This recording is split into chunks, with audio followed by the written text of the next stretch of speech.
இவங்க எல்லாத்துக்கும் வணக்கம். நான் உங்கள் முத்துருப்பு சார்பாக முத்துப்பிரகாஷ் பேசுகிறேன்.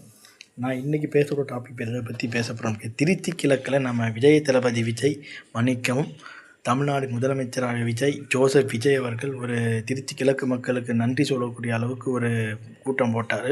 ஸோ அதில் பார்த்திங்கன்னா அவர் நல்லா பேசியிருக்காரு பல இதை பற்றி. அதாவது என்னை வந்து தீய சக்தி தர்கூரின்னு சொன்னாங்க. இப்போ யார் இதாக இருக்கா? கல்யாண வீட்டில் கூட என்னை பற்றி புலம்புது திமுக. அதில் வந்து சில வார்த்தைகள் வந்து பேசுகிறாரு. திமுக தோற்றதுக்கு காரணம் என்னன்னு கேட்டதுக்கு வந்து நீங்கள் உங்கள் குடும்பத்தை போய் கேளுங்கன்ட்டு வேறு விலையை நம்ம முக ஸ்டாலினை வந்து சொல்லியிருக்காரு. ஸோ அவரும் தோற்று போயிட்டார். ஸோ அதனால் திமுக பற்றி அவர் விமர்சனம் பண்ணியிருக்காரு. ஒளியால் ஒரு இன்ச்சு கூட அதிமுக பற்றி வரலை. அதிமுக என்ன சொல்லியிருக்காருன்னா, ஜெயலலிதா அம்மா கொண்டு வந்தாங்க தான் இலவச கரண்ட் திட்டம்னாரு. ஸோ அதை வந்து திமுக சொல்கிறாங்கன்னு சொல்லாது. ஸோ இது வந்து இன்டெரக்டாக தெரியுது. ஆல்ரெடி நாங்கள் எல்லோரும் அரசியல் சொன்னாங்கன்னா அதிமுகவோட ஒரு தனிப்பட்ட ஒரு டீலிங் இருக்குன்னு சொன்னாங்க.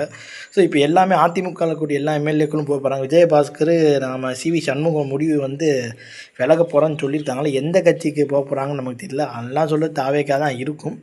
ஸோ இதனால் வந்து எம்எல்ஏ ராஜினாமா பண்ணி எண்ணிக்கை வந்து 7ஆக விடுவதற்கு வாய்ப்பு இருக்குன்ட்டு சொல்கிறாங்க. ஸோ இப்போ வந்து ரொம்ப மோசமாக இருக்கிற அதிமுக. ஸோ அதை பற்றி விமர்சனம் பண்ணால் எதுக்கு நம்ம வந்து நம்ம பண்ணுற ரைட்டுன்னு தெரியும்னால விஜய் அவர்கள் அதிமுக விமர்சனத்தை போய் தவிர்த்திருக்கிறாரு. ஸோ இப்போ தான் நான் வந்திருக்கேன், 6 மாதத்துக்கு கழித்து ஆகலை, அதுக்குள்ளே என்னை பற்றி எல்லாமே குறை சொல்லிகிட்டே இருக்காங்க. கொஞ்சம் கொஞ்சமாக தான் நிதிக்கான எல்லா வழியும் அடைச்சிட்டு போயிட்டாங்க. இப்போ தான் நான் வந்திருக்கேன், பார்க்கலான்னு சொல்லிட்டு விஜய் அவர்கள் பேசி முடிச்சிருக்காரு. ஸோ இவர் என்ன பண்ண போகிறாருன்னு நம்ம பார்த்துட்டு தான் இருக்கிறோம். ஒரு அரசியல் விமர்சகனா நான் வந்து என்ன கருத்து சொல்கிறேன்னா, இவர் பாஜகவுடன் அடிபணியாமல் இருப்பது இவருக்கு நல்லது. அப்படி அடிபணிந்தால் திமுகவின் வெற்றிக்கான வழியை வந்து இவரே வந்து வழி விடுறாருன்னு தான் நான் படுறேன். இல்லை அதிமுக சொல்கிறேன், அதிமுகவும் பாஜகவும் கூட்டணி தான் இருக்குது. ஸோ எதிர்காலம் தமிழ்நாடு அரசியல் எப்படி பார்க்க போகுதுன்றதை நம்ம பொறுமையாக வந்து பார்த்தாங்கன்னு சொல்லி என் வீடியோ முடிச்சுக்கிறேன். உங்கள் 2 பேரும் முத்து பிரகாஷ். பாய்.